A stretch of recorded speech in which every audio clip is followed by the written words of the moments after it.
a world still grappling with violence against women, where victims are doubted, silenced, or even forgotten, the story of Maria Goretti refuses to fade.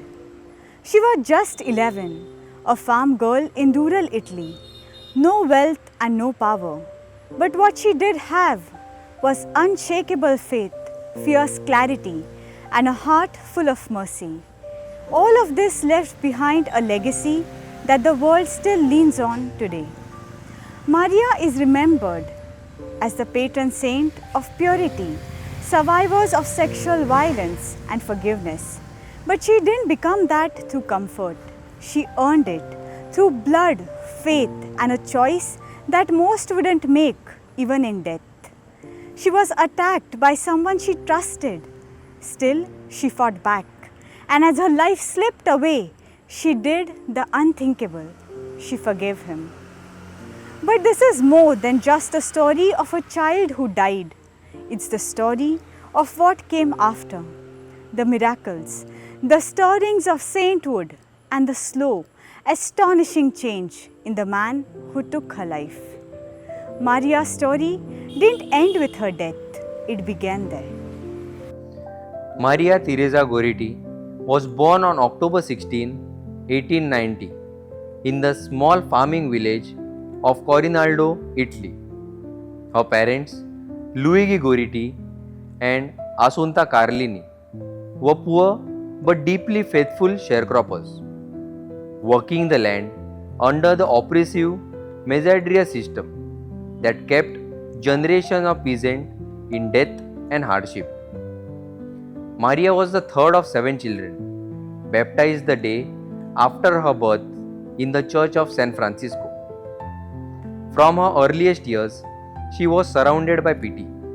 Her mother, Assunta, would later recall how Maria loved to pray the rosary and would often gather her siblings to recite it together. Life was difficult. The family lived in a cramped, damp farmhouse, surviving on breads, bean, and the occasional pieces of cheese. Yet despite their poverty, Maria radiated joy. She never attended school. Education was a luxury for peasant girls. But she learned catechism from her mother, memorizing prayers and longing for the day when she could receive her first Holy Communion. Then, a disaster struck the family. In 1899, malaria swept through the Pontine marshes, where the family had moved in search of work. Luigi Goretti, already weakened by the back-breaking labor, contracted the disease. For months, Maria cared for him, bringing him water and comforting him as he suffered. On May 6, 1900, he died, leaving Assunta a widow with 6 children. One had already died in infancy. With no means to support the family alone, Assunta entered into sharecropping partnership with Giovanni Serenelli, a widower, and his troubled 19-year-old Alessandro. At just 9 years old, Maria took on the duties of the household, cooking, cleaning, sewing, and caring for her younger siblings, while her mother worked in the fields.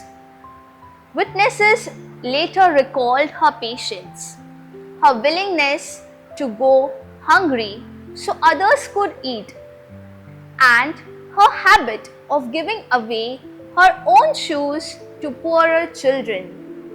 But beneath the surface, danger was brewing. Alessandro Serenelli, influenced by immoral reading material and his own violent tendencies, began fixating on Maria.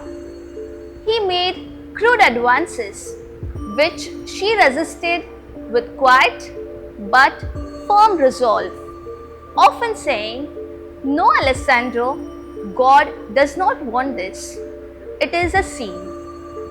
On several occasions, he threatened her, but Maria confided only in her mother, who, fearing the consequences of accusing their landlord's son, advised Maria to avoid being alone with him.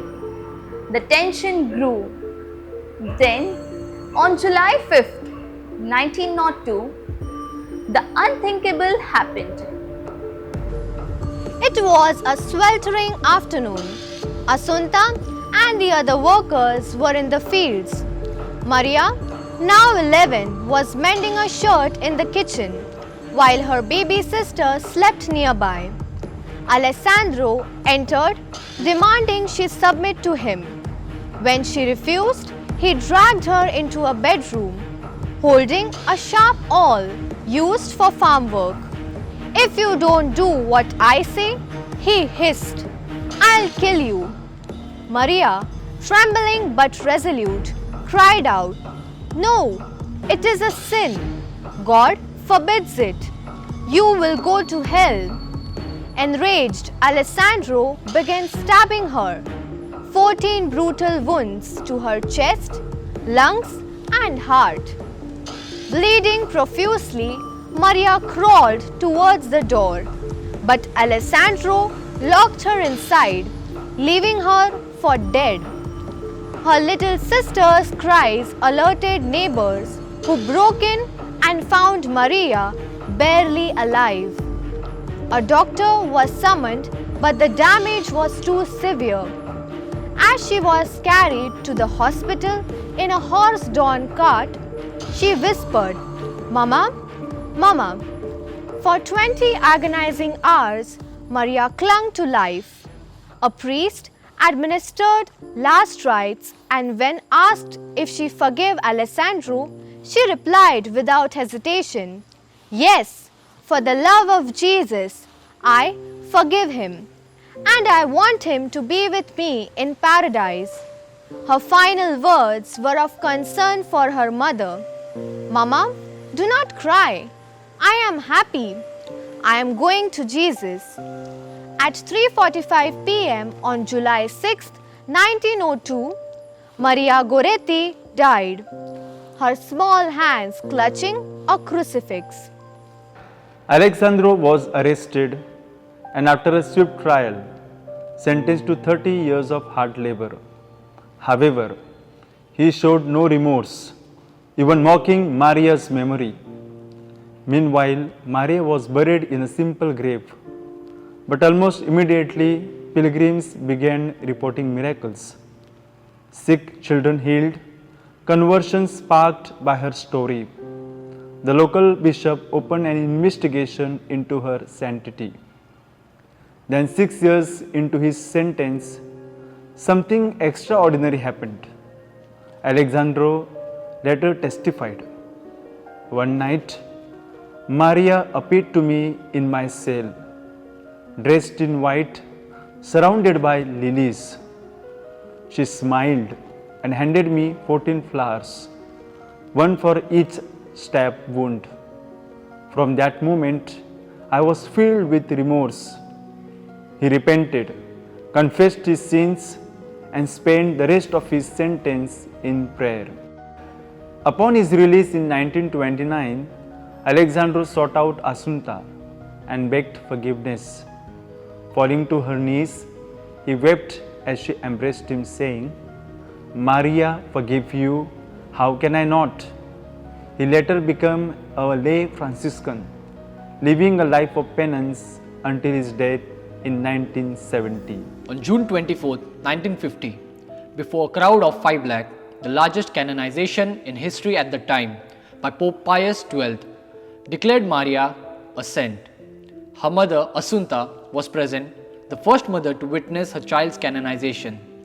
And in a moment that left the world stunned, Alessandro serenely knelt among the pilgrims, weeping as the Pope proclaimed Maria a martyr of holy purity. A shrine in Nettuno, Italy became a place of pilgrimage where countless miracles have been reported. Women healed of trauma, attackers converted, broken families reconciled. In 2003, Pope John Paul II called her the little evangelist of 20th century, a model of mercy in a violent world.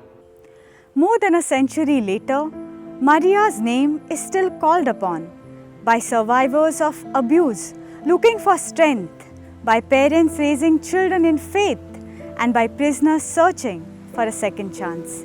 In a culture that dismisses purity as outdated and mercy as weakness, she remains a contradiction, a challenge. She reminds us that real love gives without taking, that forgiveness doesn't erase pain, it transforms it, that sainthood isn't about perfection, it's about choosing light even in the darkest moments. Her life, her death, and what came after still asks us the hardest questions. Can we love like Maria when it costs everything? Can we change like Alessandro when redemption feels out of reach? Can we forgive like Assunta when forgiveness feels impossible?